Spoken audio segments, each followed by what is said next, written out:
अस्सलामुअलैकुम मेरे भाइयों, let's quickly talk about old coins और स्पेसिफिकली ओल्ड सीजन के बारे में हम डिस्कशन करते हैं। और इस टाइम पे जो आपकी सबसे बड़ी परेशानी चल रही है रिगार्डिंग ओल्ड कॉइन के भाई ये पंप क्यों नहीं कर रहे, और अगर पंप कर भी रहे हैं तो एकदम से नेगेटिव रिकवरी दे जाते हैं। और ये एक बड़ा ना ट्रेडर्स का बड़ा एक इशू इस टाइम पे बना हुआ है, और ओल्ड कॉइन के को लेके बड़ा वो ना बदजन से हुए हैं कि भाई ओल्ड कॉइन क्या कर रहे हैं, बिटकॉइन न्यू हाइस फॉर्म कर रहे हैं और ओल्ड कॉइन जो है ना इनको कुछ फर्क ही नहीं पड़ रहा। तो देखो मेरे भाइयों, शायद शॉर्टर पीरियड ऑफ टाइम ये चीज आपको डिस्टर्बिंग लगे, लेकिन ये जो पॉसिबल सिनेरियो ना जिसमें ये ओल्ड कॉइन बड़े स्क्वीज हुए हैं, अच्छी परफॉर्मेंस नहीं दे पा रहे हैं, नेगेटिव रिकवरी बहुत ज्यादा दे रहे हैं, अपनी बेस प्राइस पे बहुत जल्दी आ जाते हैं, ये ओल्ड सीजन की बहुत ज्यादा फेवर में है। अब ओल्ड सीजन टेक्निकल्स को तो हम जरा छोड़ देते हैं।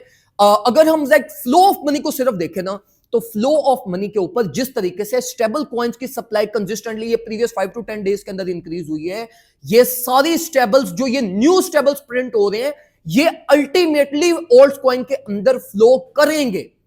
तो मेरे भाइयों, ये मेरी आपको ब्रादराना एडवाइस है कि इस टाइम पे ज्यादा कॉम्प्लेक्सिटीज में आपको जाने की जरूरत नहीं है। फ्यूचर सेटअप्स के अंदर आप जो मर्जी अपनी प्लानिंग करते रहो, लेकिन मेरे कहने के ऊपर एक ये काम लाजमी करिएगा कि अपना 30 to 40% कैपिटल इस टाइम पे स्पॉट के अंदर को 2-3 प्रोजेक्ट्स के अंदर लाजमी ले जाइएगा। जो ग्रुप मेंबर्स हैं, ग्रुप मेंबर्स को मैं डिटेल में गाइड कर चुका हूं अपने ग्रुप के अंदर के भाई उन्होंने क्या क्या करना है, किन कॉइन्स के अंदर जाना है। इसी तरीके से मेरे भाइयों बाकी भी जितनी कम्युनिटी देख रही है उनको मैं यही रिकमेंड करूंगा कि हमारे पास इस टाइम पे मार्केट में और overall flow of money old season के साइंस हमें दिखा रहा है। और प्रीवियसली भी, अब देखो मैं साइंस के बारे में क्यों कह रहा हूं, देखो प्रीवियसली भी जो 3 दफा मार्केट ने हमें ओल्ड सीजन के साइंस दिखाए हैं, लेकिन ओल्ड सीजन ट्रिगर नहीं हुआ।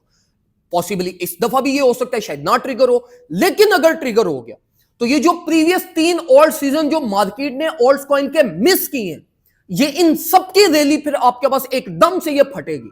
तो वो वर्थ इट है कि आप अपने पोर्टफोलियो के अंदर 30 to 40% कैपिटल अपना स्पॉट के अंदर ले जाओ, मेजर प्रोजेक्ट्स को टारगेट करो, इनको होल्ड रखो, चाहे वो फिर ओल्ड सीजन आ जाए, कल आए, परसों आए, एक हफ्ते बाद आए, जो कि आना ही आना है। और जिस तरीके से बिटकॉइन अपनी बिलिश डाइवर्जेंस को फेस कर रहा है ना टॉप पे, ये डायरेक्टली इंडिकेट कर रहा है हमें ओल्ड सीजन। और ये मैं कोई एक्सपेक्ट नहीं कर रहा कि बड़े टाइम के बाद आएगा, मैं यही एक्सपेक्ट कर रहा हूं कि इसी वीक के अंदर ओल्ड सीजन ने ट्रिगर हो जाना है, और अगर होना हुआ तो। और इसी के साथ साथ मैं ये भी एक्सपेक्ट नहीं कर रहा कि कोई बहुत ज्यादा पहले कोरेक्शन होगी और फिर ओल्ड सीजन आएगा। कोरेक्शन और वोलेटिलिटी थोड़ी बहुत मार्केट में हिट हो सकती है, लेकिन अल्टीमेटली ओल्ड सीजन आपके पास ये यही कहीं से ट्रिगर कर जाएगा जो आपको 10 to 15% के मूव्स दे सकता है। तो अगर आपने बिटकॉइन की रैली मिस की, एथेरियम की रैली मिस की, मैटिक की या इन कॉइन्स की आपने रैलीज मिस की है, तो ये अब आपके पास दोबारा से एक अपॉर्चुनिटी है जिसको आप स्पॉट में रहते हुए अवेल कर सकते हैं।